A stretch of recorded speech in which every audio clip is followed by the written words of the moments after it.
Flashpoint winding up with a loss there in game number 1, still was able to really pull out a lot of stops with their new roster. They had some early game advantages, but they couldn't really figure out a way to coordinate in the mid to late game team fights. I like the idea that Shadowq had with the Odin Cage, but it was countered by JeffHindla's Phantom, so what they should have done during that tier 2 tower siege was force the ultimate, force the Phantom out of JeffHindla, reset, disengage, defend the Phoenix now with their Odin Cage because that Phantom is not available, and then look for the kills onto Baskin and JeffHindla. Exactly. It's all about weaving in and out of those actives or those relics. When you look at it, when you look at Odin versus Phantom, it's basically old Ares versus Beads. Yep. Once upon a time, it was so Ares was unplayable, not viable, because Beads just beat him. And sure, Beads had a shorter cooldown once upon a time, but players figured out how to utilize that. They found out different ways, have different other characters come in to strip Beads. That allows Ares to do what he does. So that's what we need to see. That's the next step. Other characters need to strip the Phantom so that Odin can get away with what he wants to do. XenoTronics played a lot of Izanami for the mid lane for Luminosity Gaming, now shifting over to the Hunter position. You'll see if he can play it in the long lane. Could also be Incon as well, playing it in the mid lane. Actually, Incon has professed, he has said that Izanami might be the best mid lane in the game. Well, we're about to see when we do head into the game where that Izanami is going to go, also based on the draft, I guess. Zeus going to get locked in for Luminosity without the Sylvanas as they banned themselves with the Ratatoskr, so it's surprising to see the Flashpoint electing to not take away the Ratatoskr from Scary Me this time around, as that is another flex pick. The Zeus is also interesting, Tully. I think Baskin moving over to the mid lane. Now, sure, Baskin might be one of the better players in the world at his position, mechanically speaking. And so moving over to the mid lane, sure, he's a great player, but shifting positions is tough no matter who you are. So when you see him pick up the Ra, I said, okay, that's a nice, when you start playing solo lane, you pick Chalk, right? When you play mid, you want to play the Ra, that makes sense. Zeus is a little bit more dangerous, especially into a composition like Thor, Ymir. So this is really, all eyes on Baskin right here. Can he play the dangerous Zeus against such a lockdown combo that Flashpoint has? Ooh, it's going to be, I was about to say that it's up to JeffHindla to keep Baskin alive, but this is not a survivability composition out of Luminosity. This is pure devastation. Yeah. Get the kills. We haven't seen Bacchus in quite a long time. In the early stages of Season 3, actually, we saw a lot of Bacchuses doing a lot of damage builds with the Nemesis and with the Ryzhans as well.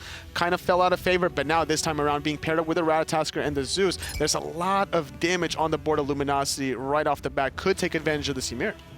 Waiting for the last ban here. Flashpoint Esports have banned out a Wheeler. Still go with the Apollo. And I want to see BaRRaCCuDDa on that Apollo. That was one of the first gods that that BaRRaCCuDDa really, I think, made a statement on once upon a time on Exertus Esports. Absolutely. He loves the Apollo. I think that's his most worshipped god in the game, having probably almost 10,000 worshippers on that god, something. Jeez. Maybe even more, I don't know. Either way, though, the Anhur worked out from the last game, doing so much damage with his build. The attack speed build of the Asi and the chin size afterwards proved to be very successful for him. He's not going to stray away from it. Soul is here next to Sun Wukong, so likely to be in the mid lane. A lot of players talked about how Soul is dead, Soul is unplayable, Soul can't exist, Soul is not viable. Well, Soul's selected here in our second North American game of the SPL.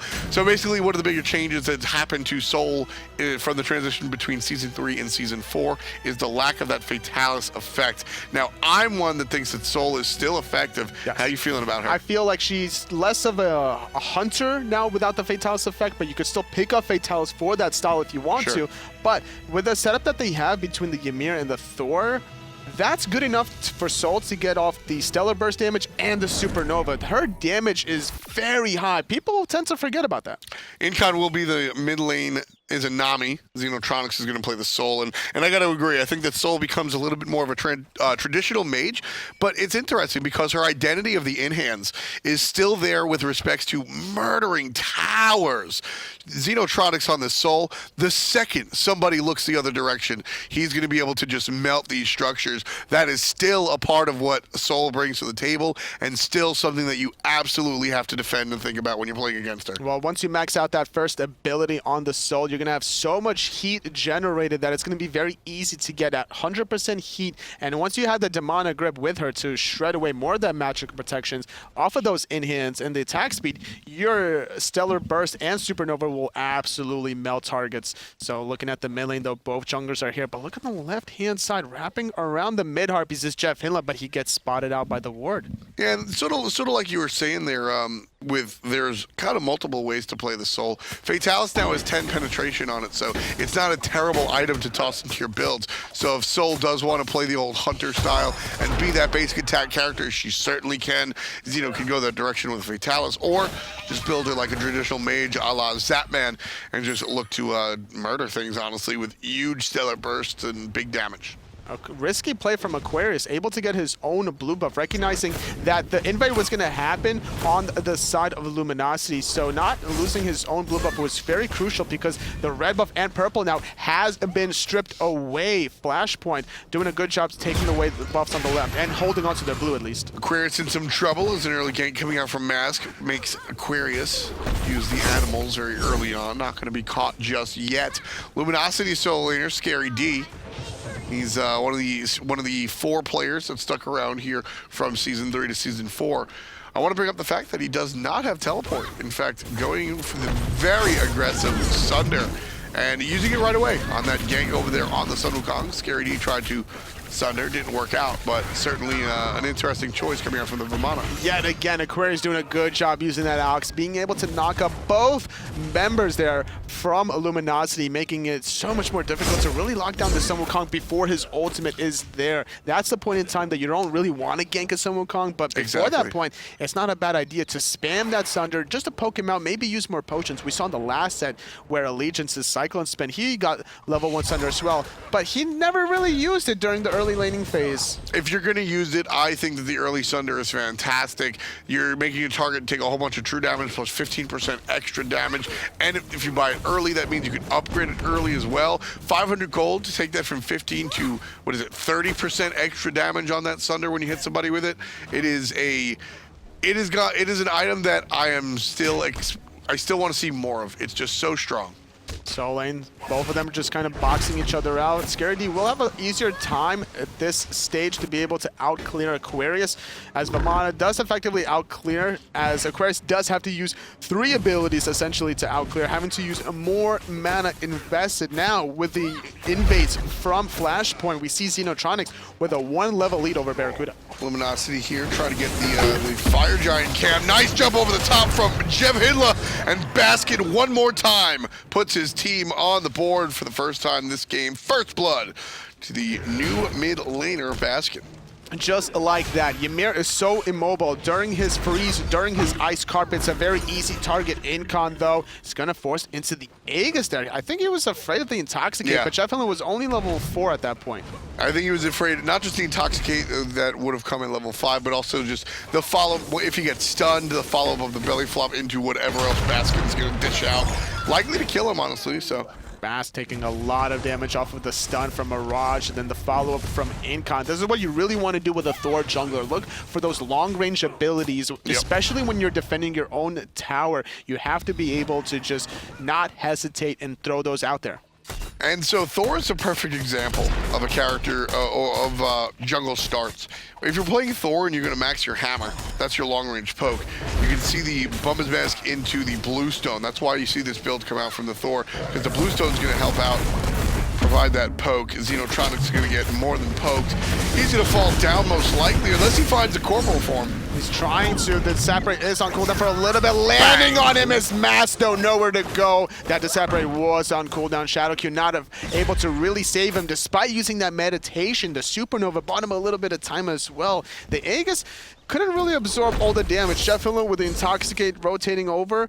Crucial timing. Yeah, just pushed up a little bit too far. Flashpoint doesn't have the vision in the jungle to really show that rotation. You can see just a single ward over there by the crossroads over by the mid-Harpy camp, but it's actually rather down. If somebody takes the safe route back by the back Harpies, Flashpoint has no idea that there are players on the left side of the map. Have to respect the global pressure coming out of Master Ratatoskr. Last time we saw it onto Scary D out of the solo lane, and he made a play at level 5. This time around, Mask makes a play around level 6. Level 7 is going to find the first blood onto him. It's also going to allow now BaRRaCCuDDa to slowly catch up because he was actually a level behind, but this time he's a level ahead. He's able to clear out these camps over here by the Gold Fury. So it's going to go ahead and give vision to him and his squad. Early on this one, relatively tied up. Little bit of a lead to Luminosity, but pretty much just the First Blood Gold Fury, First Blood Bounty, excuse me. experience still slightly favoring the side of Flashpoint, surprisingly enough, as ScaryD is level 8, Aquarius still sitting at level 7 at this point in time. It's looking like more so in the mid lane for Incon that is level 8, whereas Baskin still level 7. Hasn't been making the same kind of rotations that Incon has been able to. Yeah, just kind of waiting out there. Incon on the Izanami. Like I said, Incon had previously said that he thinks this is one of the best mids right now. What's your feeling on the Izanami mid? Because this is actually a character that a lot of people are split up on. That's going to be a group up. Baskin claims one, likely to be a second. That one goes to the mid-mage as well. 4 kills in total, 3 of them in that exchange. It's trips for the mid laner. Mask cleans that one up as well. 4 players dead for LG. And they're going to collect their reward and look towards the gold. Welcome back. JeffHindla playing the Bacchus yet again. Devastating everybody from Flashpoint with that triple knock-up, setting up Baskin for a beautifully positioned ultimate, and this is why you want to have Zeus on your team. You want to be able to rotate towards that jungle side using that ultimate to control so much space. Nothing Flashpoint could have really done about that once that belly flop connected. Baskin already impressing me here, 4-0-0, and listen, it's not lost on me the fact that JeffHindla makes that setup completely easy for Baskin right there. All he has to do is push 4 and kind of wait and detonate. But when it comes down to it, ScaryD likely to get out. When it comes down to it is the fact that Baskin is playing the Zeus character, doesn't have any deaths. That's what's impressive to me. His positioning has been very successful. Something I wanted to comment on really quickly was the fact that Mirage continued to spin to win there onto the ultimate of ScaryD. Now, when you're in the colossal form there from Vamana, you're going to be effectively extending the duration for every damage source that you take. So normally, a lot of players will cancel that BaRRaCCuDDa Barrage, making sure that the Vamana doesn't get off more sustain. Mirage in the sky, though. I don't know where he's going to land. He'll land directly on ScaryD, knowing the support's right there. JeffHindla jumps in, hits Intoxicate very low, and ScaryD able to claim Aquarius. Mirage looking for safety under the tower. He'll find it momentarily, but Ratatoskr looks for the teammates. Double knock-up, and there's the double detonate. Baskin on a tear, 6-0-1. Almost 100% kill participation, but off of the back of Mask, landing back down outside the tower onto those 2 members. Now, he could have been greedy and landed onto Mirage, who didn't have the hammer. Sure. Could have easily found that kill, but with Baskin right around the corner, guaranteeing those 2 double kills is what makes Mask such a great team player. And just like that, this Zeus pick has just been on point for Luminosity. Yeah, like I said, when you're looking at a player that's transitioning into a different role, these are the picks, these are the selection that you want to see. Baskin playing the Ra, sure, he looked good. I think there's a difference between Baskin's Ra and Herwin's Ra, right? But good enough, it was strong, it was great, sure, I don't care. But when you're playing a character like Zeus, that's the one that's really telling, because it's a little bit more dangerous, it's a little bit more hands-on, and you're still doing it. That's what's impressive to me. Luminosity making the shift, or rather Baskin making the shift over to mid seems fine. It's very easy for Baskin to be safe as long as Flashpoint overcommit to ScaryD here. They overcommitted so hard. They knew his ultimate was down, sure, that was fine, but they basically forced him in a position where they poked him out, but then they chased him too hard and too far. They overextended, and then all the abilities from Luminosity were hitting more than one target, making the team fight so much easier, getting another clean team fight. They have yet to find a single death this game. That's one of the big things, is that the massive AoE damage coming out from Luminosity is a very strong talking point. Izanami over there in the mid lane on Incon has the ultimate, which is relatively large, but doesn't have that same AoE impact. For that, you're going to look to XenoTronics with the Stellar Burst and even the ult. And that was only level 8 Incon at that point in time. The ultimate wasn't level 2, couldn't really burst down ScaryD quick enough to find that kill, and that's going to allow him enough time to hit level 12, get the Breastplate of Valor online, look for that second relic whenever he wants to, and start making even a bigger impact on these team fights. The solo tower on the side of Flashpoint is already at about 50% health, but in the 100 position, still, XenoTronics not afraid to take these boxing exchanges against BaRRaCCuDDa, despite being purple buff versus red buff. Yeah, at the end of the day, XenoTronics can certainly make the play. He also wants to bait Barrett into the fight. Mirage looking for the stun, not gonna get it. He got spotted out. He definitely got spotted out by BaRRaCCuDDa. It was not necessarily a ward. Actually, it was a ward that was positioned between the purple and the red buff. But on top of that, the positioning of that ultimate was in a way where you could see it. But now BaRRaCCuDDa recognizing that Mirage is not here, he could take this one-on-one, waiting for the separate. He could go into the ultimate, but instead playing it safe because he knows the Aegis is still available for Xeno. Just waiting it out. No reason for really to put everything against the wall. You can certainly try a second time.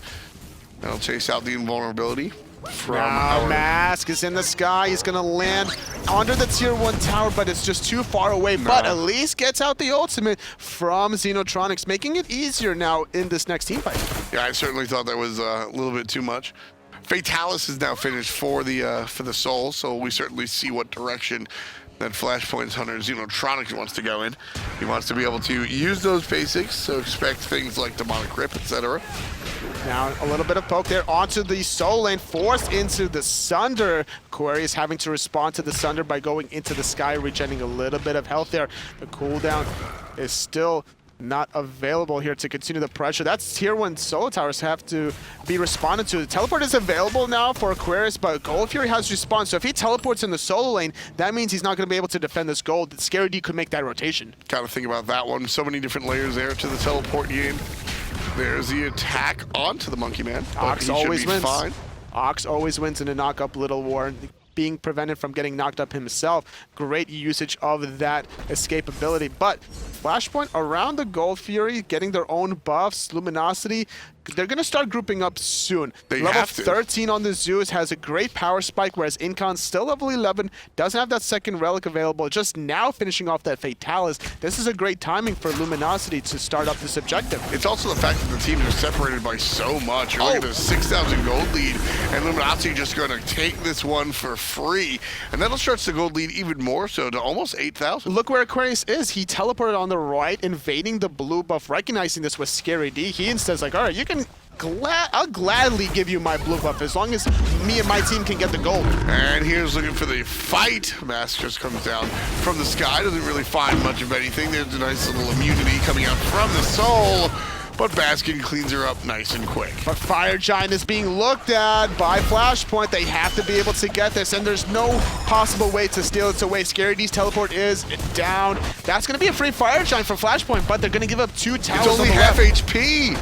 It's only half HP right now. ScaryD is making the rotation. I don't think he's going to get here in time, though, Tom. Oh, man. It's kind of close. Not close at all. Almost, though. ScaryD coulda, shoulda, woulda. If ScaryD has Talaria boots there instead of the Warrior boots, we see a contest. Absolutely, but that wasn't the case, unfortunately. So walking away with a Fire Giant buff, it's not going to really help Flashpoint in terms of knocking down towers, but it's going to stop Luminosity for at least the next 5 minutes from grabbing a Fire Giant of their own to strip away even more towers.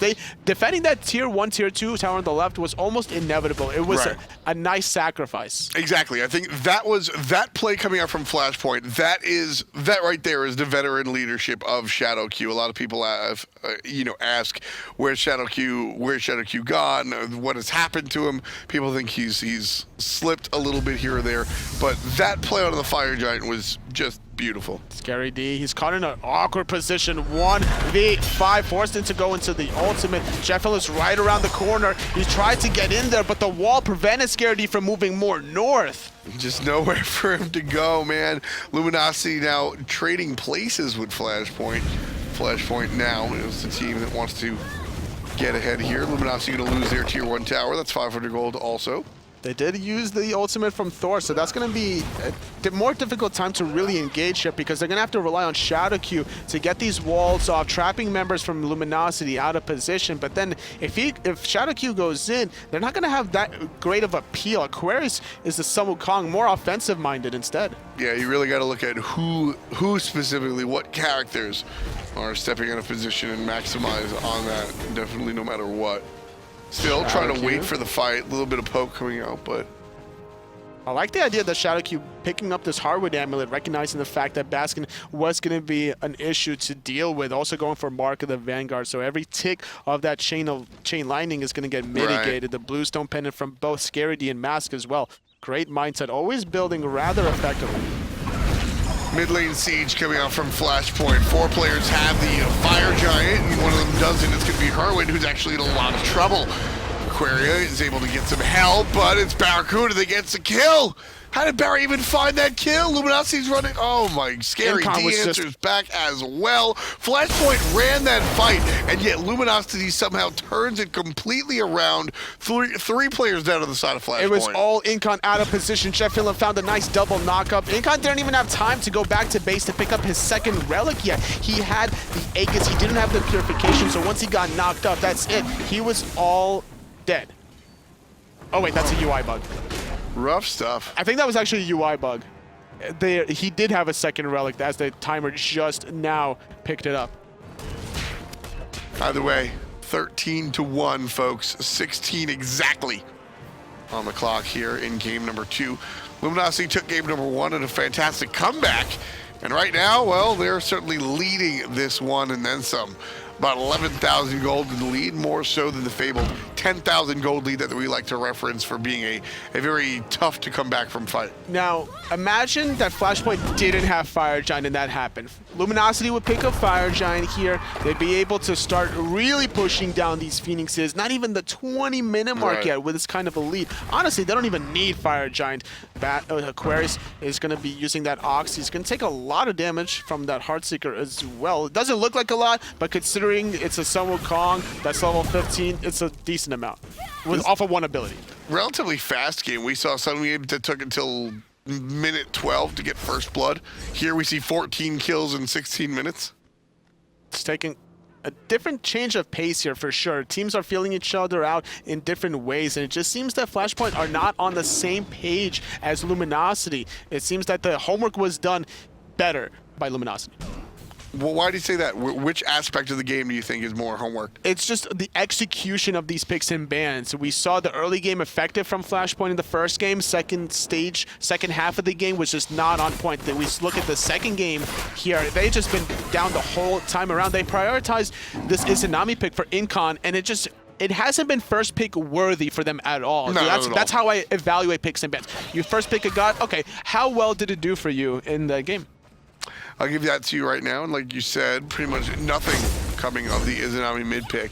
Something coming for Luminosity. They go ahead and grab another Gold Fury. That's going to put them even further ahead in the lead, transforming into an almost 13,000 gold lead. This is a very demanding lead. Yep.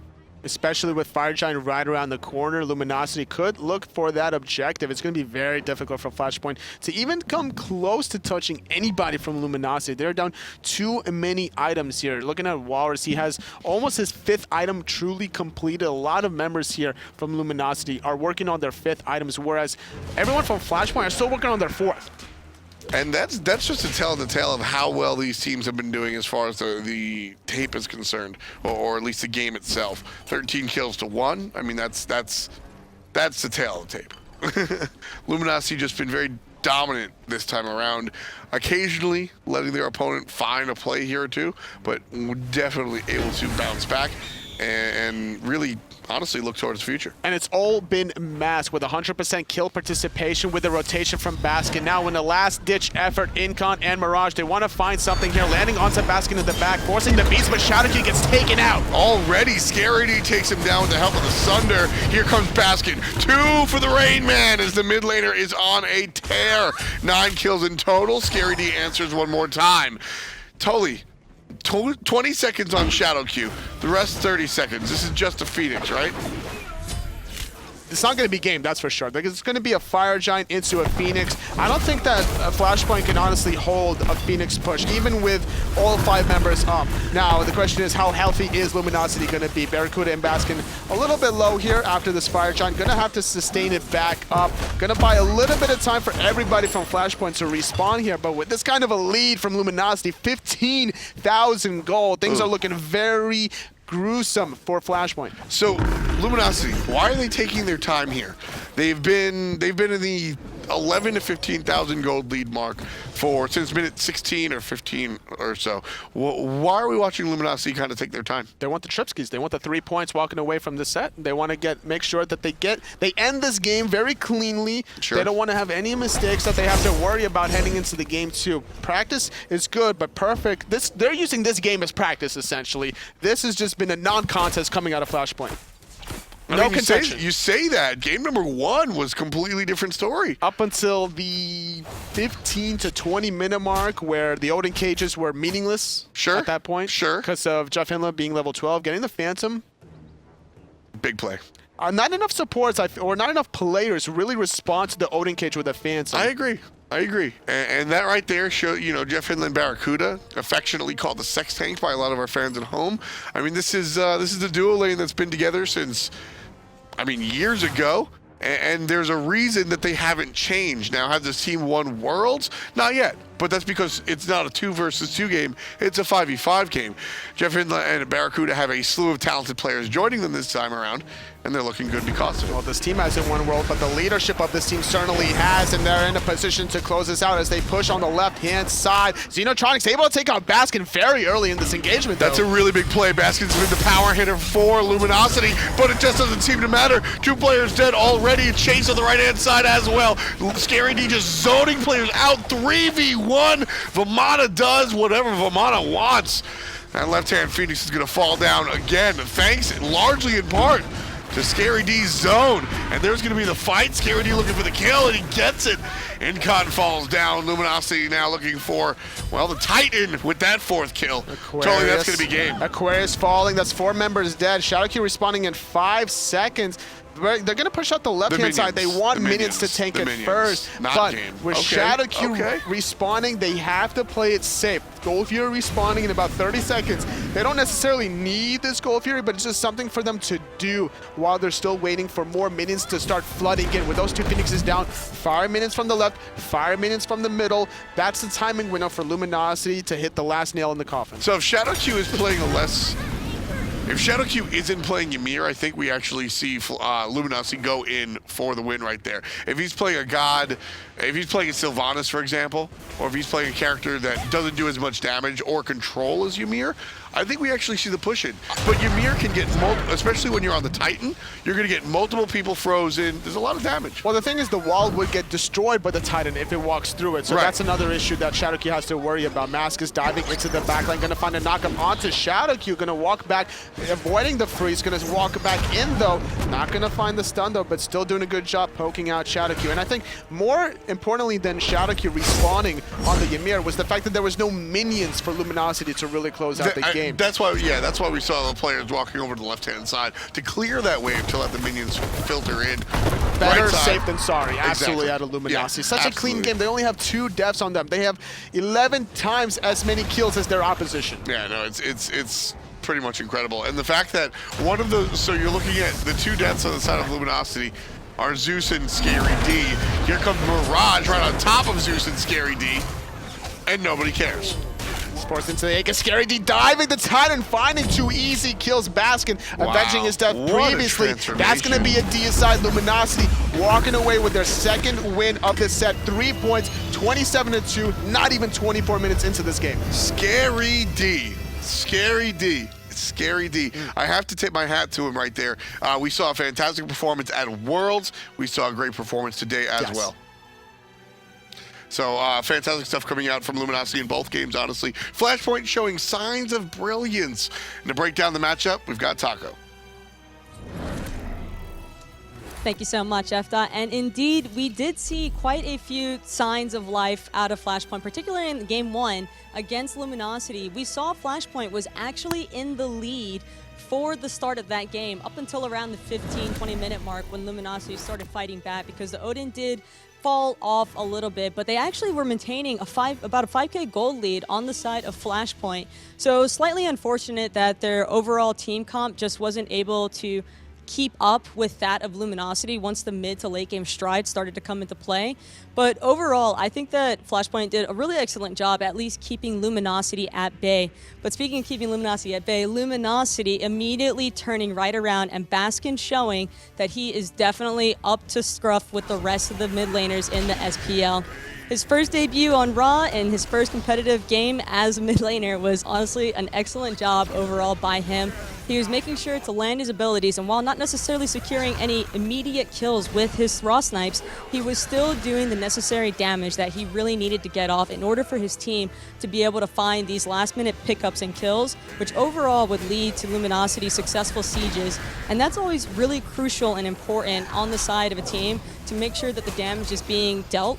Because, you know, if you have sustain as well as damage, there's just not a whole lot for an enemy team to really combat necessarily, and it can be really difficult for a team like Flashpoint to come back from that, considering that it can be slightly demoralizing midway through a game when you think that you have the lead and you can see the light at the end of the tunnel, but just fall a little bit too short. Either way, though, well played by Luminosity and Flashpoint in that first game. But Luminosity, we saw them again carrying that momentum straight into the second game. This time it was much cleaner from Luminosity, and they had a very dominant performance in this second game. You could see immediately right away from the get-go, they were initiating exactly when they needed to and making sure to go ahead and control every single objective as well as every single team fight on the map.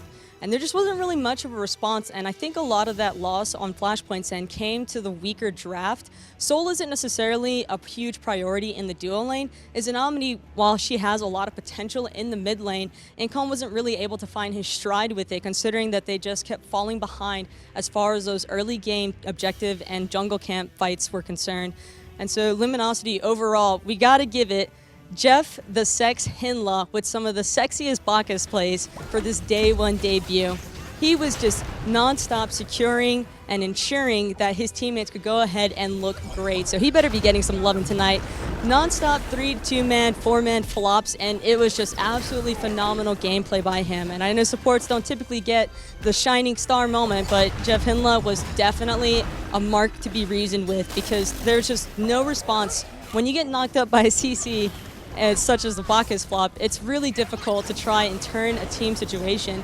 And a lot of times Mask was also being able to follow up from these Bacchus flops, which just overall made Baskin look like a shining star as well.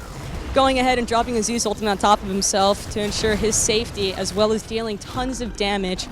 Overall, just great gameplay from the entire team of Luminosity. And I mean, I don't have to say it myself, I wouldn't expect anything less from these guys. They're all wonderful players.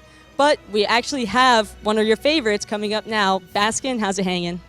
Hey, I'm doing well. How about you? I'm doing pretty good, Woony. How's it feel playing mid lane this time around? It's a lot different from solo lane, but I like it a lot. The team has been helping me grow into the new role. I definitely couldn't have done it by myself. But yeah, it's a lot different, but I'm liking it. Yeah, I'm sure. And are you having a lot of fun? I take it, you know, in solo lane you're accustomed to just flat boxing with somebody else for like 10k player damage in 12 minutes in. But on mid lane, what exactly encouraged that transition? It was more just I was bored of solo lane. I've always kind of wanted to play carries instead of frontline gods like warriors and guardians. And I also played ADC before I played solo lane in the SPL.